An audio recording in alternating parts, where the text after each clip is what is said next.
What would you do if you saw your city filled with protests? This was the scene in Los Angeles over the weekend. Thousands of people took to the streets to voice their anger and frustration. The city was alive with chants, signs, and a powerful sense of purpose. People from all walks of life joined together, their voices united in a single loud message. They were unhappy with new, aggressive immigration policies being enforced by the federal government. The tension in the air was palpable as long-simmering disagreements finally boiled over into public view. Everyone could feel that something significant was happening on the streets. The protests were a direct response to a series of recent federal actions. It all started when federal immigration agents conducted large-scale raids across Los Angeles, leading to the arrest of at least 44 individuals. This sparked immediate outrage among communities who felt they were being unfairly targeted. The demonstrations grew larger each day, with major protests happening near the Metropolitan Detention Center downtown, a federal facility where many believed the arrested individuals were being held. At one point, a large group of demonstrators even managed to block the busy 101 freeway, bringing traffic to a standstill and capturing the nation's attention. As the demonstrations continued into their third day, the situation became more intense. While many of the protests were peaceful, there were isolated incidents of conflict. In some areas, law enforcement officers from the LAPD used crowd control measures like tear gas and flashbang grenades to disperse the crowds. In neighborhoods like Compton and Paramount, tensions flared, with reports of a vehicle being set on fire and objects being thrown at federal agents. These moments of chaos were broadcast across the country, painting a picture of a city on edge and creating a deep sense of unease for residents and officials alike. This unrest did not happen in a vacuum. It was the result of a long and growing conflict between the state of California and the federal government. For months, there had been a public battle over immigration enforcement. California's leaders, including Governor Gavin Newsom, have actively worked to protect immigrant communities, even passing state laws to provide funding for legal defense against deportation. This put them in direct opposition to the Trump administration's hardline stance. The protests were more than just a reaction to recent arrests. They were the visible eruption of a deep political and philosophical divide about how people should be treated. In response to the escalating protests, President Donald Trump made a decisive and controversial move.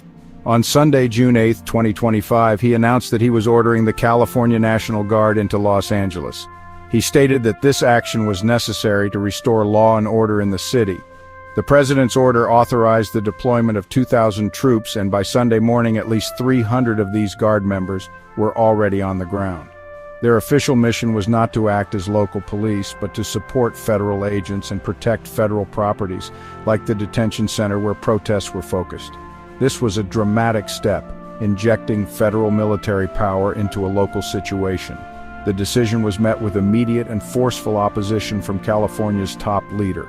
Governor Gavin Newsom was furious. He publicly condemned the president's action, calling it an unlawful and unconstitutional move designed to provoke more conflict. He argued that the situation in Los Angeles was being managed by local authorities and that the presence of federalized troops was completely unnecessary. The governor accused the president of manufacturing a crisis for political reasons. He made it very clear that this was not something he had requested or approved of, setting the stage for an unprecedented confrontation between the state and the White House. The core of the disagreement was a complex legal question about who controls the National Guard. President Trump federalized the troops using what is known as Title X authority, which places them under his direct command. However, the law typically requires that such an order be issued through the state's governor, which did not happen in this case. The president did not use the Insurrection Act, which would have granted the troops law enforcement powers. This legal gray area created immense confusion and anger. Governor Newsom announced that California would not stand for it and would be filing a lawsuit against the administration on Monday, June 9th, to challenge the order in court. This clash of wills quickly became deeply personal. The White House issued a statement calling Governor Newsom's leadership feckless and blaming him for the chaos, violence, and lawlessness in Los Angeles. In a fiery response, Governor Newsom dared a top federal immigration official to arrest him after that official suggested state leaders who interfere could face consequences. This war of words between the president and the governor highlighted the deep animosity between them. It transformed a local protest into a national showdown over power, authority, and the fundamental rights of states to govern themselves without federal military intervention. What makes this situation so extraordinary is just how rare it is. Legal scholars and security experts were quick to point out that a president federalizing a state's National Guard against the explicit wishes of its governor is almost unheard of in modern American history. Normally, the Guard is deployed for domestic issues like natural disasters or civil unrest only at the request of the governor. The few times a president has acted against a governor's will, it was for historic reasons, such as enforcing federal civil rights laws in the segregated South during the 1950s and 1960s. This move was different, and it set a startling precedent. Experts raised serious alarms about the potential dangers of such a deployment. One of the biggest concerns was the risk of making a tense situation much worse. Sending in military troops, even in a support role, can be seen as an act of aggression and could easily provoke more violence from protesters. Juliette Kayyem, a national security expert, called the move an extreme overreaction that could lead to unintended and tragic consequences. There was a fear that the presence of uniformed soldiers on the streets of Los Angeles would escalate conflicts rather than calm them, putting both civilians and law enforcement officers in greater peril. Another major concern was the lack of clarity surrounding the mission. The National Guard troops were not allowed to perform police duties, but their exact role remained vague. This ambiguity created a dangerous environment. Without clear rules of engagement, the soldiers might not know how to respond in a rapidly changing protest situation.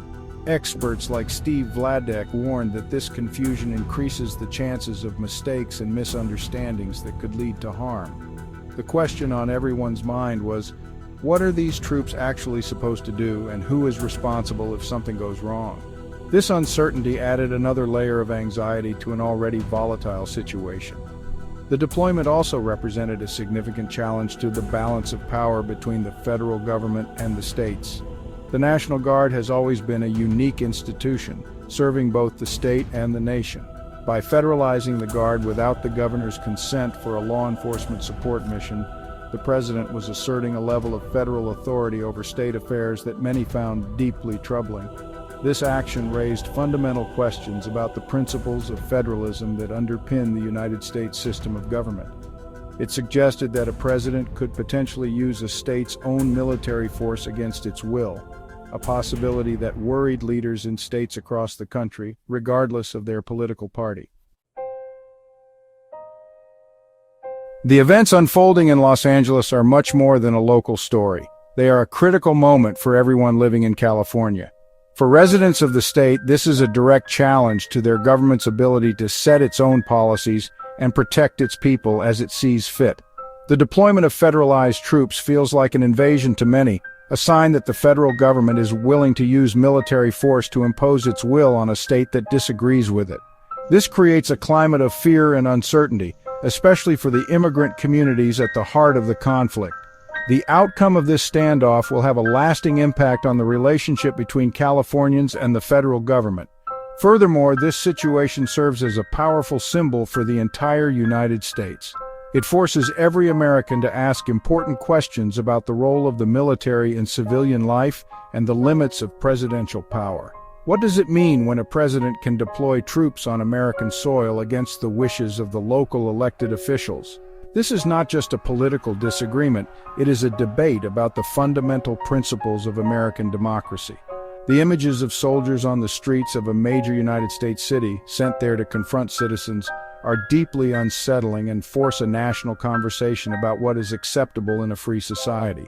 The precedent set by this action could have far-reaching consequences for the future. If a president can federalize the National Guard to handle protests in one state, what prevents a future president from doing the same thing in another state over a different issue? This could be about environmental regulations, healthcare policies, or any other point of contention.